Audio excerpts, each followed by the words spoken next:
It's a trick to almost get chicken coming out the grease at the same time they're ordering the food so that it's always hot. You rarely will come here and see chicken just sitting on the back. I hate when people have to wait. I love it when you get it in your box and you still have the bubbles on it. I love it like that. That's why we put it in the name, always fresh, hot, and good. There it is, baby, it's the brand.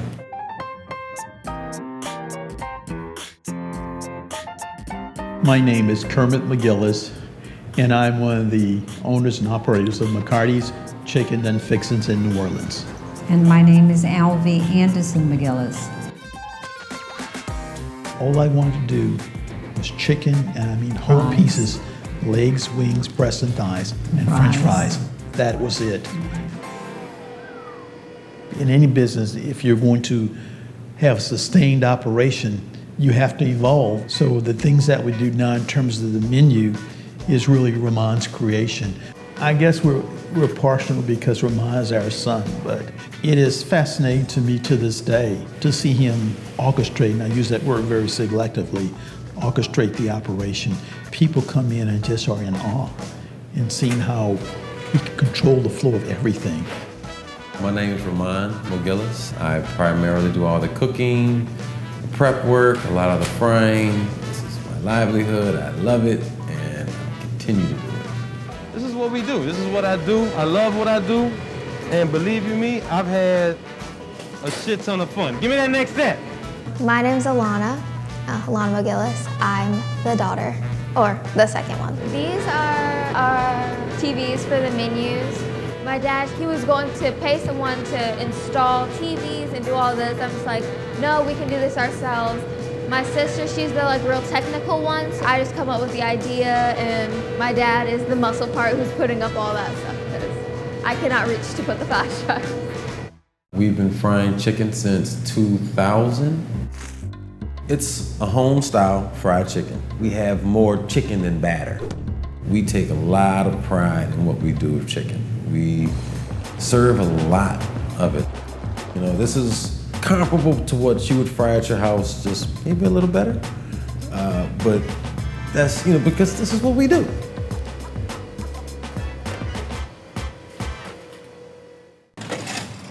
So this is like a regular morning. Waking up, getting to work. Good morning, Mother. Good morning. Yes, they're filming, baby. Oh my gosh. Say good morning. Good morning. All right, so right now we have about 600 plus pieces in this ice chest. So we just try and keep the rotation, keep the chicken fresh, keep it good. Ooh, I hate this part. Like we say, the 6 P's, baby. Proper planning prevents piss poor performance.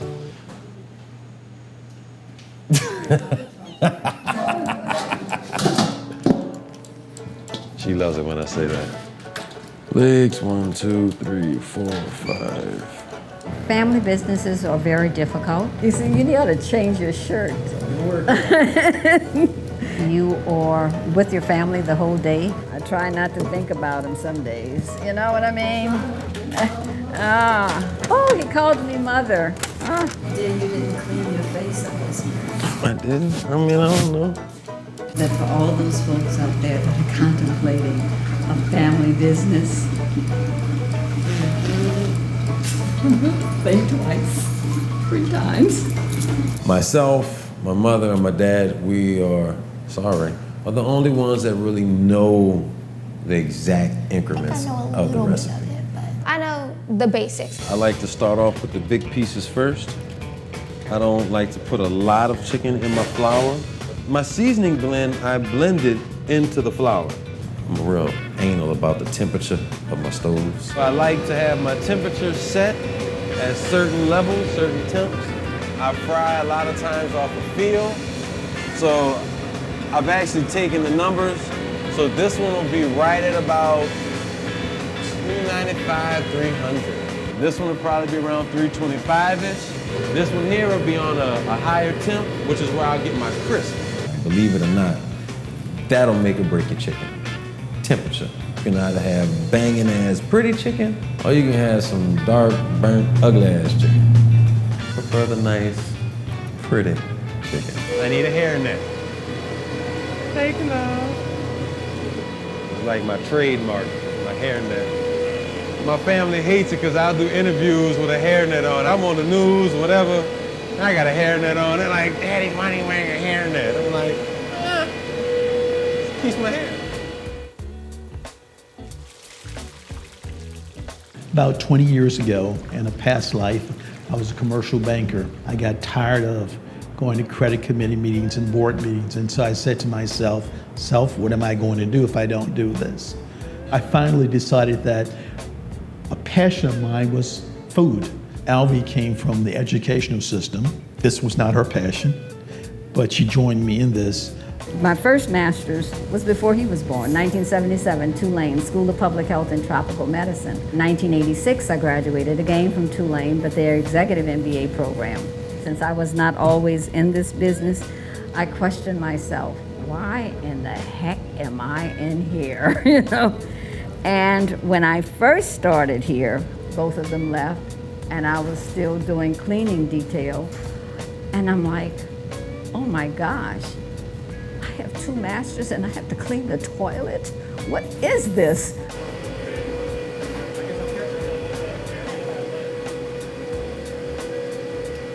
Grandma, she's the glue that holds this place together. No offense, but she is. She's right, hands she is down. the literal glue. That is the perfect analogy. She is the glue that holds We are this just bad boy together.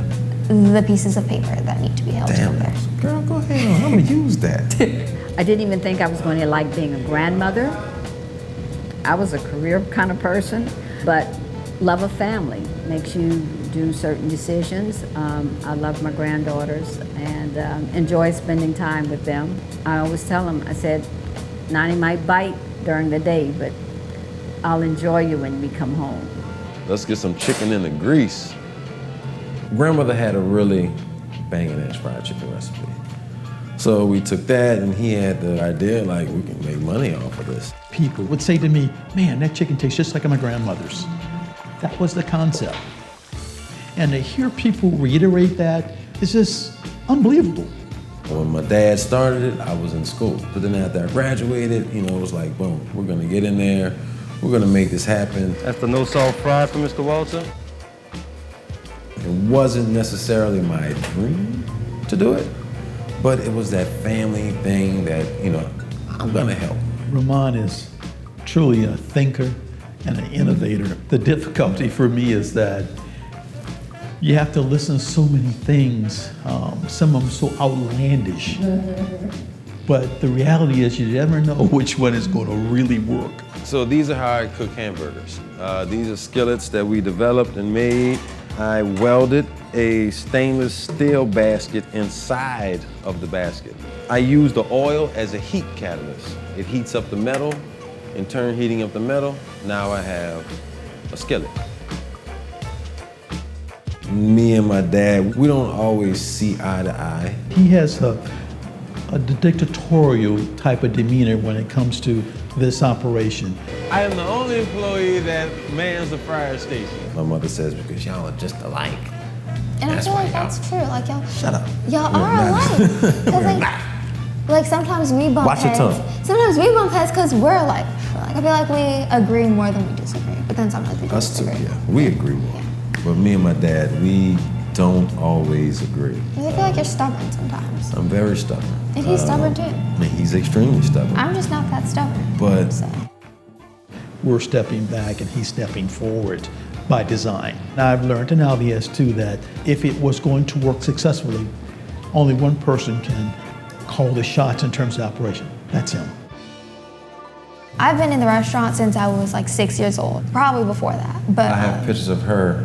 standing on a milk crate. Matter of fact, she's eye height with the stove. She couldn't even see in the stove, and she has a little hand. Yeah. And I'm like, if the grease pops was gonna hit you in the face, baby. I would say my plan as of for my future is I do want to come back because I've been here since forever. I told you I'd bring that basket over that lip. I am sorry. But my plan is to basically bring it to the future. I want it to evolve and to make it as big as possible. I want McCarty's to be trimmed. Job-wise, I haven't figured that out yet. I'm 13. But she's going to be the star. That's what she doesn't understand. This is going to be her show. And I told her that earlier. Being able to pay for them to go to college, to where they can come out of college with no loans. For me to be able to do that with them is what keeps me, like I say, in this restaurant day in, day out. That and a James Beard Award, hopefully. Hint, hint, everybody out there. I've always felt that the American dream was to own something, to create a business as opposed to working every day for someone else. This is the American dream. You're only limited by your ability to be creative, to roll up your sleeve and take the risk. And we've been fortunate. One thing my dad said, starting this, is that you pick one thing, son. Pick one thing and do it better than anybody else. You see what I'm saying? But you have that one item. So for us, it's chicken. And I feel as though And that's what we're ain't nobody fry chicken better than me. This is like a non-stop show, and we put this on every day. Everybody has their game face on, but at the end of the day, everybody's still smiling. It's because of the family bond that we have. We support that, and it's blossomed. And for that, we're very grateful.